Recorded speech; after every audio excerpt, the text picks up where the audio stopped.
I'm going to start with a story for this one. And we're going to talk about John, okay? Because John is a farmer. And John has his fertile land and his seed ready to plant. And he's very intentional and particular with his crop, right? Because he's been doing this for years. He generally knows how the process goes. And he understands that the quality of his planting equals the quality of his harvest. So to receive the results that he desires, it's important that he takes time to write everything out and get clear on exactly what it is he's trying to do here. It's important to map it all out and gain massive clarity around this process each year. And he understands that to harvest corn at a later date, he knows he must plant corn seeds. Clearly, right?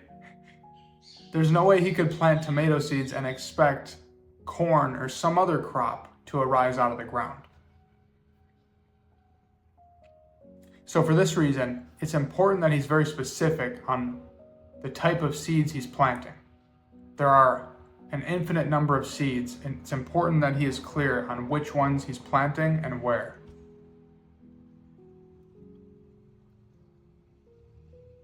And from his experience, he understands this seasonal process, right? He understands this is a seasonal process of planting and harvesting. Planting, nurturing, harvesting.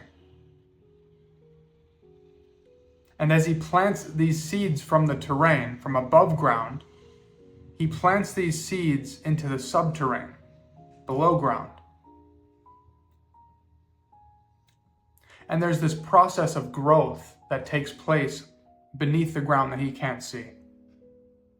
Right? All he can do is operate from above the surface. All he can do is nurture and water these seeds in the way that he knows how to bring these results. And of course, if there's some weeds that pop up, or if there's other plants that arise in his field that aren't serving the growth of these seeds that he's planted, it's important that he uproots those, gets rid of them,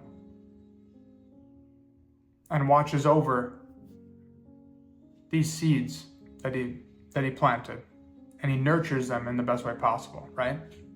And of course, patience is required in this process too.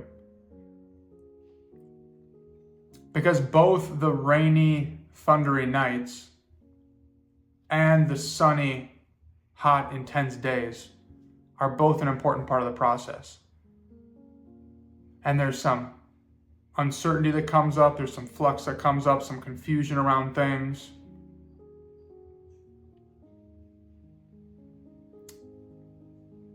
But he always stays on course to this path. So where am I going with this?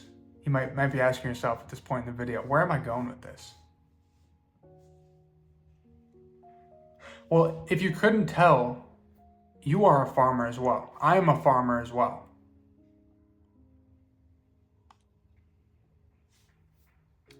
And we are constantly planting seeds into the subconscious mind. It's just a matter of being conscious of the kinds of seeds that we're planting, right? We have conscious thoughts that we plant into the subconscious mind. That process below the surface that we can't see, that is unconscious to us. And once in a while, we have those thoughts that are very particular, that sprout up from the unconscious and make themselves known. And we can be aware of those thoughts, right? We can be consciously aware if those thoughts are serving us en route to our goal. Ooh, that's nice. That's nice. And Earl Nightingale famously said this: "We become what we think about most of the time, and that's the strangest secret." So what kind of seeds are you planting into the subconscious? You are a farmer. The subconscious mind is the soil, and these conscious thoughts are your seed. And you can be very particular about what kind of seeds you're planting into the subconscious.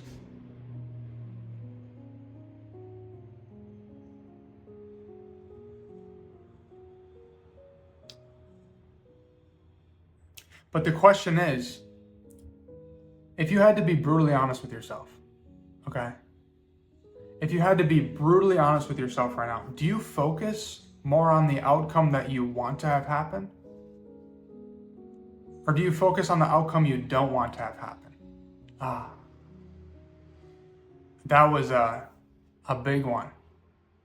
That's a big realization for me. Like, maybe I am focusing on the fear, what I'm afraid of.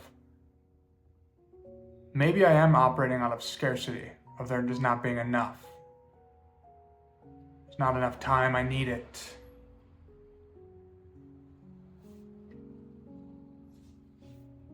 So in other words, do you plant seeds into your subconscious? Do you plant seeds of fear, or do you plant seeds of prosperity?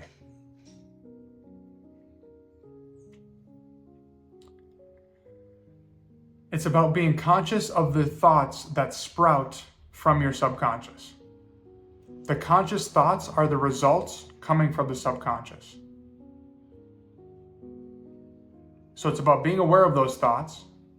And when you experience those thoughts that sprout up, that aren't serving you towards your goal, you can consciously tell yourself a different story about who you believe yourself to be.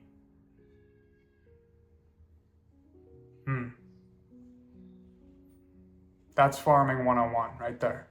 You're consciously telling yourself a different story about who you believe yourself to be. And in doing this, it's going to feel weird at first. Because the interesting thing is, we don't necessarily like what's best for us, right? People know what they need to do, but we don't do it. So we like what's familiar. So when you begin to do this, when you begin to tell yourself a different story about yourself, it's going to feel weird because it's just unfamiliar. You're going to want to hold on to that past, outdated version of you that isn't serving you anymore because it's just what you know.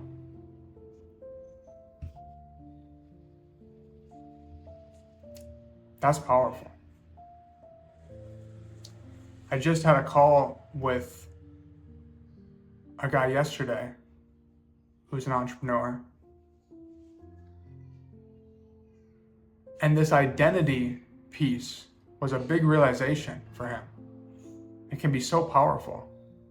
And recognizing that we like to hold on to the past, to old routines, old habits, just because they're familiar. When in reality, they don't serve us to where we're trying to go.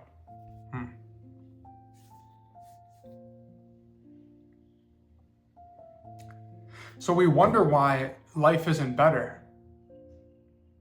We wonder why life isn't better. But we bathe in uncertainty, right? We bask in uncertainty and scarcity and lack. Like there's not enough.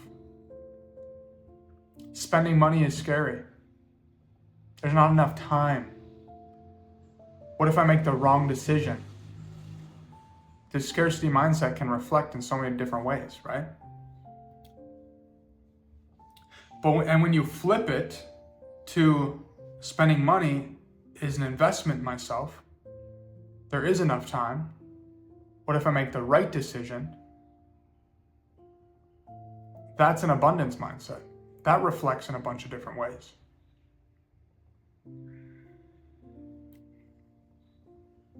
And when you're living, for example, when you're living in the mindset of there's not enough time, you'll find yourself rushing.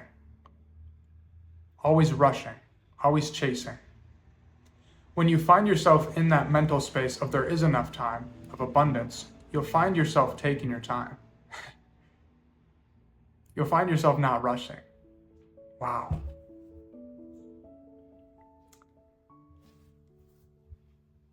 I realized that recently. How many different ways an abundance mindset reflects and how many different ways a scarcity mindset reflects and floods into just all areas of our life, right? Because it's the foundational piece. It's that story that we're telling ourselves about who we believe ourselves to be. And it's these underlying thoughts unconsciously crippling us to where we want to go, to how we want to be, to what we want to feel.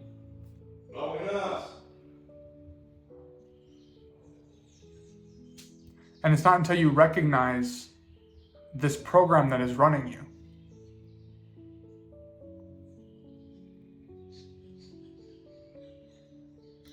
It's not until you recognize this program that is running you. It's like we can recognize our habitual way of thinking. We can recognize this habitual story that we keep telling ourselves. And you can also realize you have the ability to change that. It might not seem like it at first, because it feels so foreign to tell yourself a different story than what you've been telling yourself. I know. But it's about hooking onto these thoughts of scarcity, of lack, of not enough, and replacing them with thoughts that are going to serve you on your path. It's about hooking onto those thoughts, and another way to look at it is twisting them into something grateful, something positive, something abundant. And you can pluck these thoughts that come conscious, that come from the subconscious. You can pluck them and uproot them one by one. And that is a compounding effect.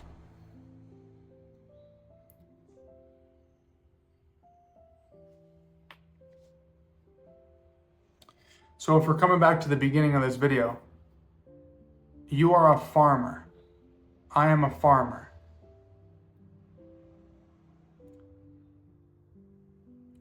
The subconscious mind is the soil.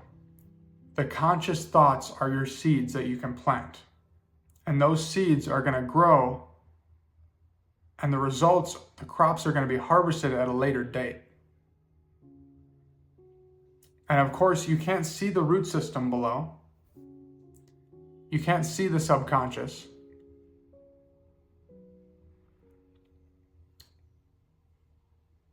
But you have conscious thoughts that pop up, that arise from the subconscious, that you can be conscious of. And you can choose to start fertilizing the subconscious, start planting new seeds to serve you en route to where you're going, okay? Weed out the thoughts of lack, plant anew those thoughts of prosperity and abundance. And that is to be harvested at a later date. And that harvest is for you to experience, okay? That harvest is for you to experience.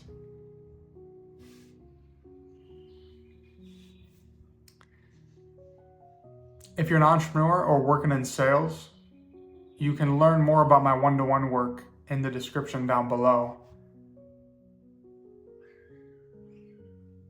I've been getting on calls with people recently, and it's really interesting when you can help people hook on to some of these thoughts. And sometimes it just takes someone else to hook onto one of these thoughts for you. And when you hook onto one of them, there's this whole thing that unravels with it. And that's what's powerful about this work. That's what's powerful. So if you're interested in learning more about my one-to-one work, you can learn more about that in the description below. If you'd like as well, you can DM me on Facebook or Instagram, and I can send you a one-pager with more info on that as well. And that's completely free. But I hope you enjoyed this video. and we'll talk soon. Okay. Cheers.